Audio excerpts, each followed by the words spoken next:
لو عايزين نعرف الجلاش ده اتعمل ازاي النهاردة والكنافة الطرية، يلا بينا ندخل على الفيديو عشان نشوف الطريقة والمقادير مع بعض. هنعمل احلى كنافة واحلى جلاش صوابع. يلا بينا، ريحتهم بس كفاية.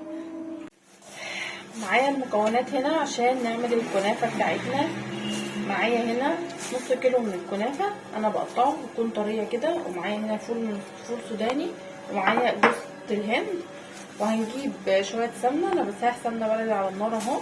هنجيب شويه سمنه بعد ما نقطع الكنافه كده زي ما انتم شايفين، بنقطعها كده وبنفرفطها بشويه سمنه وشويه سكر. تمام. هنعملها كنافه تتقطع خرط عاديه كده، مش صابع ولا اي حاجه. وهنخلص الكنافه ونعمل برضو صينيه جلاش صوابع برضو. خلاص قطعناها اهو. نحط بقى عليها شويه من السكر، ما تكتريش السكر. لو انت عاوزاها طريه، عاوزاها ناشفه وحامصه، كتري السكر. انا بس مجرد بس ما السكر يمشي فيها كده وخلاص، انا مش عايزه اكتر من كده. كده الشربات بتاعك ايه يا نوع؟ الشربات بتاعي كوبايتين من السكر على كوبايه من الميه. شربات تقيل، شربات الكنافه وشربات البسبوسه وشربات الجلاش واحد. تمام. انا بالنسبه لي يعني بعمل شربات البسبوسه تقيل، ما بحبوش خفيف بصراحه. هنا بقى ايه؟ بص يا ست الكل، دي انا بسيح سمنه زي ما قلت لك. هقول لك بقى، انا عشان عايزاها طريه، لسه السمنه بتسيح، شايفين البخار اصلا، فانا عاوزاها طريه، فانا عاملاها لها كده. يعني محدش يقول لي لا لسه ما استوتش، انا عارفه ان هي لسه ما استوتش، بس انا عشان عايزاها فيها نسبه لبن عشان تبقى طريه معايا. هنقلبها كده، طبعا هي سخنه اهو. هحاول ان انا اعملها برضو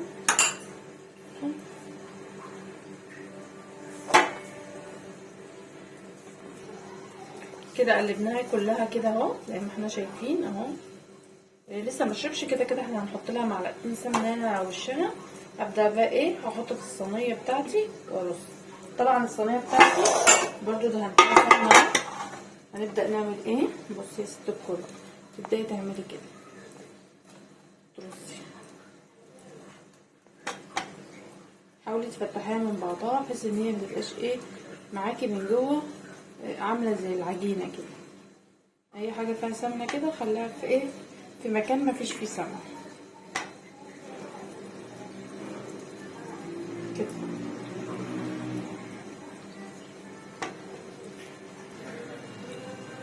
عملنا كده الرق الاولاني اهو زي ما احنا شايفين اهو. بنبدا نبططه كده كده.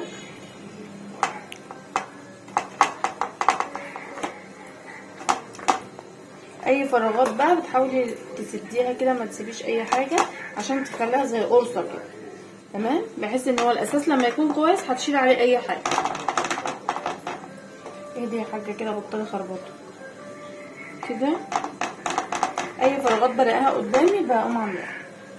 تمام. نبدا بقى نحط في المكسرات بتاعتنا بعد ما نبطط ده كده.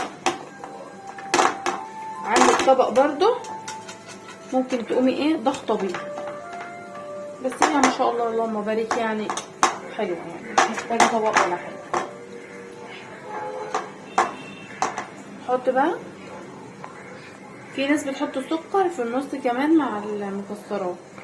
انا مش عشان مش بحبها ما بحبش الحلويات مسكره قوي، وماما كذلك والولاد، فما بنعملها السكر هادي شويه لان في شربات كده. حطي بقى الفول بتاعك،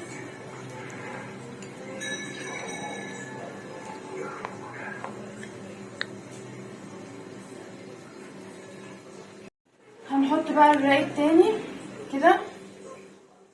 نبدأ بقى كده نفس ما عملنا في الاولاني بالظبط، هنعمل في التاني عشان نقفل الوش بتاعنا كويس.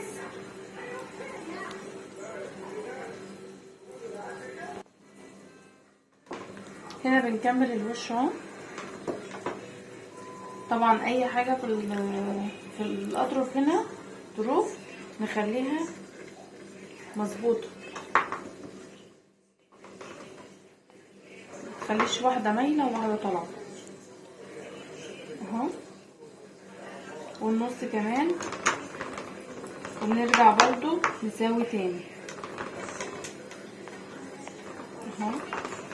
حتى الحشو اللي هو في النص ده متخلوش باين بره، بحيث ان السطح الكنافه يبقى معاكي تمام ومظبوط.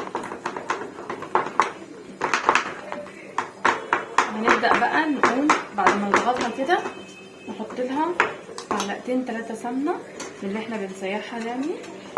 هتطلع ريحتها اصلا مش عايزه اقول لكم، انا شغاله اصلا الريحه ما شاء الله كده.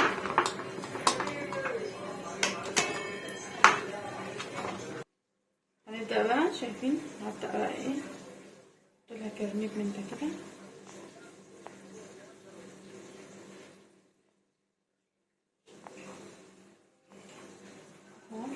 اهم حاجه الطرافي ندخلها بقى فرن. انا ممكن اعملها على البوتاجاز من فوق وبعدين ادخلها تاخد وش. هعمل بقى الجلاش معاكم طالما خلصنا البسبوسه. هنحط بقى الرق التاني كده. نبدا بقى كده نفس ما عملنا في الاولاني بالظبط هنعمل في التاني عشان نقفل الوش بتاعنا كويس.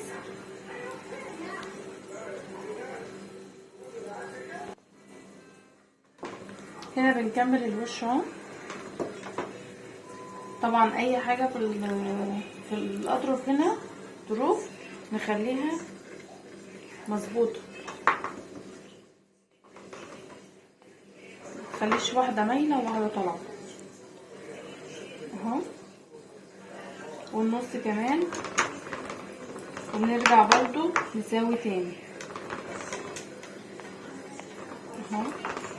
حتى الحشو اللي هو في النص ده متخلوش باين بره، بحيث ان السطح الكنافه يبقى معاكي تمام ومظبوط. هنبدا بقى نقوم بعد ما نضغطها كده نحط لها معلقتين 3 سمنه من اللي احنا بنسيحها يعني. هتطلع ريحتها اصلا مش عايزه اقول لكم، انا شغاله اصلا الريحه ما شاء الله كده.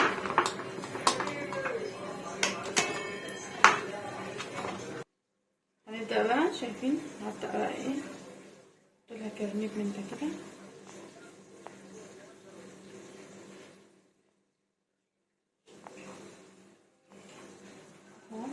اهم حاجه الطرافي ندخلها بقى فرن. انا ممكن اعملها على البوتاجاز من فوق وبعدين ادخلها تاخد وش. هعمل بقى الجلاش معاكم طالما خلصنا البسبوسه. انا هنا الجلاش اهو زي ما احنا شايفين. نبدا بقى ناخد اتنين ونحشي كده. هنعمله رول يا جماعه، تمام. هما كده 3 رقات، هنحاول نخليهم ايه 2. تمام. صلوا على رسول الله كده وسموا عشان الحاجه يبقى فيها بركه.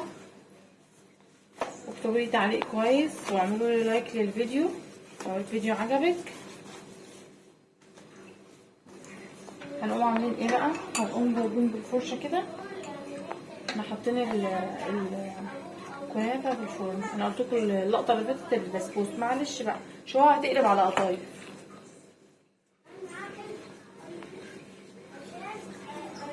كده. وانا كده اصلا هسقيه بسمنه وهو داخل الفرن. تمام كده. هنلف بقى، نلف دي كده عشان تقلب على ايدي، وبعدين نبدا نلفها رول. تمام. ثبتي ايدك شويه وانتي بتلفي الرول. عايزه طول ما انتي شغاله كده تاخدي مسحه سمنه، تمام، عشان تمسك معاكي اكتر. بس سمنه او زبده اللي انتي عايزاه اهو.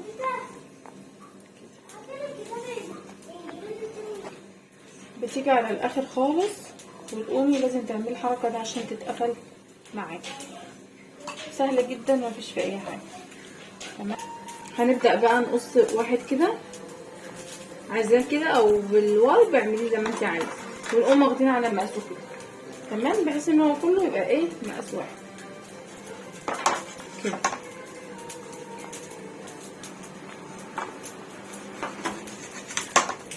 كده. الحشو لو بيقع معاكي هقولك على تركايه حلوه.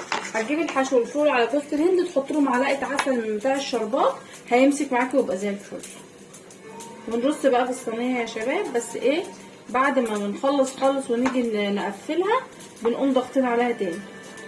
تمام كده، بنقوم ضاغطين عليها كده كده كده كده. اللي اتقطعت دي مش مهم منها خالص. تمام، طلع الصور معاكم سليم وزي الفل. هنبدأ بقى، خلصنا كده، هنبدأ بقى نعمله كده، واللي هيرجع في الاخر من السمنة هنصفيه بقى.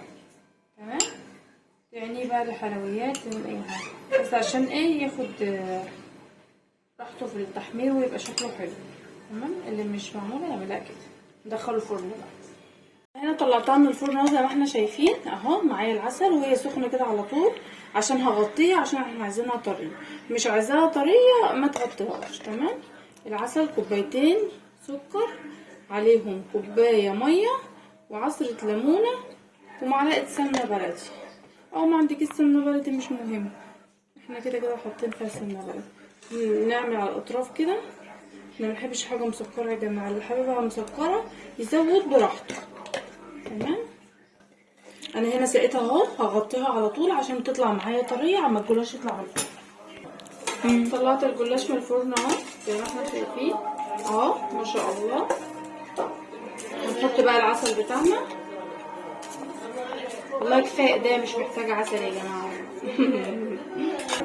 نبدا بقى نعمل كده، يعني ايه الجلاش، يعني ايه كده، يعني رشرشه. يعني في ناس بتغطس وتطلع، لا انا برشرش كده يعني، بحيث ان هو ما يبقاش حاجه تجزع يعني. تمام، وكل واحد وراحته يا جماعه، والله احنا بنقول لكم على اللي الواحد بيبقى ايه مرتاح فيه. انت اللي يريحك اعملي يا ست الكل.